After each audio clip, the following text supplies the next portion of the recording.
Blair's trying to say that the $1 billion is just a reduction, not a budget cut. Wayner says it is. Is he wrong? Defense spending is continuing to increase. Government spending is continuing to increase. The spending review is a responsibility set out in Budget 2023 with the objective of ensuring that we have refocused spending on our government's priorities. What this is going to mean in practical terms is mere cents on the dollar. Things like outsourcing contracts and executive travel have to be examined because we need to make sure that we're doing our job to use taxpayers' money prudently. So can you guarantee that any cuts will not impact operational readiness, as many fear, including AIR seems to fear?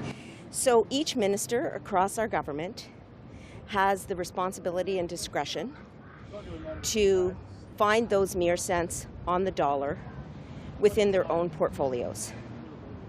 And so I will be receiving all of their plans, and I will be tabling the precise details relating to those submissions in the estimates, beginning with the supplementary estimates this fall and continuing on through the next year. But I want to reiterate that what we are talking about is mere cents on the dollar. This is a time when Canadian households across this country are examining their pocketbooks in a time of high inflation and high interest rates. And the Government of Canada is no different. We need to make sure that we're using taxpayer dollars effectively.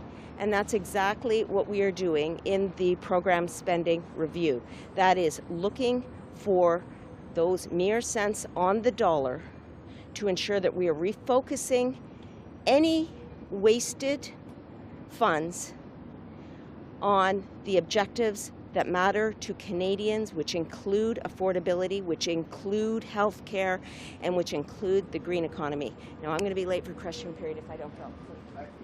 Je voudrais vous demander ce que vous pensez de ce qui a été annoncé à 13h par M. Champagne, Mme Freeland et tout ça. On nous dit, regardez les circulaires, vous allez voir les différences, etc. Est-ce que vous trouvez que c'est suffisant? Parce qu'on n'a pas de cible, on n'a pas d'échéancier clair sur ce que... l'idée de ce qu'ils qualifient eux autres de rabais considérable. On a l'impression que tout ça est un peu flou. Est-ce que vous partagez cette impression-là? Ah, tout à fait. D'ailleurs, on attendait une annonce. On a vu des rencontres, on les a invités d'ailleurs à rencontrer tous les intervenants du milieu. On s'attendait à quelque chose, puis malheureusement, aujourd'hui, on reste sur notre faim, là. Pour pas faire de mauvais jeu de mots, là. C'est encore une annonce de façade qui sauve les apparences du gouvernement, qui semble être plus une campagne de communication qu'une mise en action concrète du programme. Donc, moi, ce que je veux, comme député de l'opposition, puis comme député qui parle pour les gens ordinaires qui ont de la misère à faire l'épicerie présentement, moi, je veux de la transparence. S'il y a une entente, s'il y a une promesse de rabais, dites-nous-le. Dites-nous-le, puis là, on pourra évaluer si c'est bien. Actuellement, malheureusement, M. Blouin, je ne suis pas capable de vous répondre, de savoir si c'est satisfaisant, parce qu'on ne sait pas ce qu'il y a dedans, puis ça se répète souvent avec le gouvernement libéral. Donc, est-ce que vous avez l'impression qu'on est allé au-delà de l'opération de relations publiques?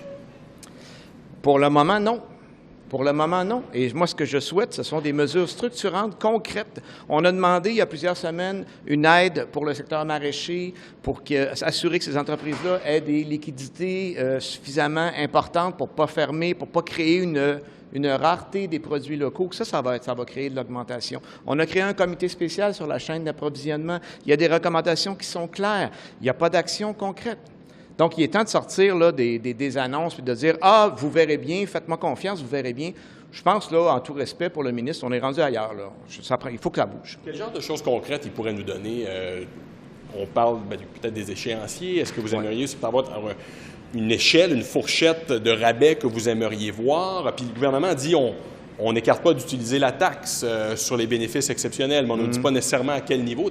Donnez-moi des exemples peut-être de genre de choses concrètes que vous aimeriez voir qui pourrait donner plus de clarté sur ce qu'ils écrivent? Tout d'abord, l'histoire de taxes, moi, j'ai vraiment l'impression que c'est une ligne de communication. Plus on avance, plus c'est une ligne de communication, là. Puis je pense pas que ça fait peur à grand monde. Des mesures concrètes, on n'est pas dans une discussion, on les sait pas. Mais je vous donne des exemples qui me viennent en esprit. Par exemple, est-ce qu'on a une entente sur une liste de biens essentiels, de produits essentiels sur lesquels les grands épiciers ont accepté de prendre un maximum de marge de profit, qui soit limité à 1 ou 2 mettons, puis qu'on voit les chiffres? Parce que vous savez, M. Blouin, on a fait une étude au Comité permanent de l'agriculture agroalimentaire, puis on les a reçus, ces gens-là, puis ils ne voulaient pas nous donner leurs chiffres. Puis ils nous ont tous dit qu'ils allaient les donner au Bureau de la concurrence dans l'étude subséquente, puis le Bureau de la concurrence n'a pas eu les chiffres. Là, on a le ministre qui joue le jeu des grands épiciers, qui dit « Ah, faites-nous confiance, non, on ne fait pas des trop gros profits, mais on ne peut pas vous dire c'est quoi. » Il faut être sérieux, là. Ils disent qu'ils vont avoir le bureau de la consommation qui va monitorer, surveiller les prix, etc., et faire des suivis de cas échéants. Est-ce que c'est encourageant, ça, peut-être, pour vous, de savoir qu'ils vont surveiller un petit peu plus? Bien, écoutez, toute mesure qui me permet de dire que ça va être surveillé davantage, oui, mais encore faut-il avoir l'information. Moi, je vais toujours revenir sur ça, M. Blouin. Je trouve que ce gouvernement-là, il est opaque. Puis ça donne l'impression souvent qu'il n'est pas honnête avec les gens. Est-ce qu'on veut nous faire croire qu'on a pris des mesures? Est-ce qu'il y a quelque chose pour vrai ou est-ce qu'il n'y a rien pantoute? Pour le moment, je suis obligé de vous dire que j'ai l'impression qu'il n'y a rien du tout. Vous avez entendu les débats tout à l'heure. Ça vous inspire quoi? On parle de Butterball et puis de dindon de la farce et à la veille de l'Action de grâce, comme ça. Écoutez, sur le ton, peut-être un peu. C'est une grande question philosophique. Les débats pendant la période de questions ne sont pas toujours super édifiants. Puis je n'ai pas nommé personne. Moi, j'invite l'ensemble des élus à faire preuve de dignité et de contenu sérieux, à valider ce qui est dit en Chambre. Puis malheureusement, on entend des affaires qui ne sont pas toujours vraies. Ça, c'est dommage. Dernière question. Est-ce que vous auriez aimé avoir de la certitude avant l'Action de grâce, comme quelque chose de concret à temps pour ce repas d'Action de grâce dont on entend parler aujourd'hui? Si vous posez la même question aux citoyens, vous pensez qu'ils vont vous répondre quoi? Eux, c'est pour avant-hier qu'ils voulaient avoir des nouvelles. Fait que oui, ça presse. Il faut qu'il se passe quelque chose. Puis là, c'est beau faire des parades, mais on est rendu à avoir de l'information concrète et du contenu précis. Merci. Demandez rabais à l'épicerie, M. Champagne dit que déjà, il y a des circulaires qui affichent des rabais, que la politique donne des résultats. J'aimerais les voir, les circulaires de M. Champagne. C'est pas ça qu'on entend sur le terrain, pas dans mon comté en tout cas. Les gens vraiment en arrachent, puis la petite demande de M. Champagne de stabiliser des prix, puis stabiliser des prix qui sont déjà trop élevés, c'est pas suffisant pour nous autres. C'est depuis ce matin là, que ça. Là. Est-ce qu'il vous en a donné une copie? Non. J'aimerais ça l'avoir. Can we get you to say that in English?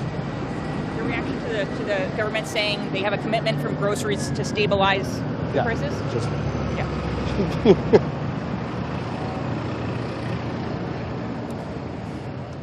You know, they are the government. They should push for more than commitments.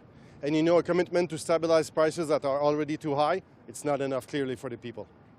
Voilà, déjà complètement la commission des chaînes. Est-ce que vous êtes en faveur de la déclassification de la partie qui a été gardée secrète? Oui, on est d'accord avec ça. Nous autres, au NPD, on pense qu'on doit être vraiment transparent.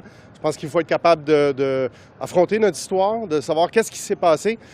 Puis c'est un petit peu bizarre que le Canada a accepté autant de criminels nazis à la demande de Londres à l'époque et de la Grande-Bretagne. C'est une partie que je connais pas beaucoup, puis j'avoue que je pense que comme beaucoup de gens, on aimerait ça savoir ce qui s'est passé. I'm very interested in this new managerial guidelines for contracting. You know, I think we've seen incredible problems with the Arrive Can app and GC Strategies, of course, and we're actually seeing, I believe from the Globe and Mail article yesterday, that the web is much more complicated in that, and I'm not sure that things will change with simply some guidelines for managers, for some training. I think that the problem is much deeper than that, and I think that we have to get to the bottom of it. I mean, if we look at the allegations in the Globe and Mail article yesterday, it looks like senior officials of the government were implicated in these contracts, and I really think we have to get to the bottom of that, and I don't believe guidelines are going to solve that. So I won't comment on the groceries, but those are my thoughts on Anand's announcement. Thank you very much. Have a great day. Can you stop and talk about your decision to vote against the carbon tax? Yeah, for a second, sure. Yeah. So tell us why you decided to vote against your own government. Same reason as I did it the first time. It was that I felt that this is not the time to be making things more expensive in our communities and in the province of Newfoundland and Labrador. I think I've said before, I do believe in climate change and that we need to do something about it, but not to increase prices at this time. I just think it's a wrong time to bring in those policies. The Conservatives gave you a standing ovation yesterday. I'm wondering if you're worried at all about the optics and what your colleagues said to you afterwards. No, nobody had anything to say, actually. They did the same thing, I think, the first time I did it, and they did it again yesterday, but I guess they just wanted to recognise the fact to say thank you for standing up on our side of the house for a change. Has your government given you any guarantee that they will increase the rebates for rural Canadians? No, my understanding, they are looking at it. Whether it'll come to fruition or not, I don't know, and part of the reason why I did this was to also support Premier Fiore. He's asking for the same thing, for it to be stalled, and I stand with him for that, for the constituents that I represent. Is this something that you're hoping to see in the fall economic statement? I'm hoping to see it sooner rather than later. Okay. And just one other thing, your government says that it now has a plan or now has a guarantee that grocers will stabilize food prices. What's your reaction to that? I'll have to wait to see it. I don't know if they've ever done that before, so it's probably new ground for them as well. I think the original plan was to try and have a plan done by Thanksgiving weekend. I don't think that has happened yet, and maybe it'll happen by Monday, I don't know. But I would hope that they'd look at it and see what they can do to help lessen the burden on the taxpayers. How important is that for your constituents? Very important, very important. I have people call, and people that use the food banks, people that are single seniors, their spouse has passed away and they're finding it very difficult. And I believe I expressed that to you before. One particular lady called me to talk about it. And there's a lot of people in hard shape right now when it comes to being able to afford to buy groceries and heat their homes. Okay, thank you so much for stopping. Thank you. I'd like to take a look before I respond. What do you make of the fact that Putin has responded to the Hoofa incident? Any response at all? I think what's really important at this time is that we really focus on the Speaker's taken responsibility, first of all, for what he did. He's resigned. I believe that was the right thing for him to do.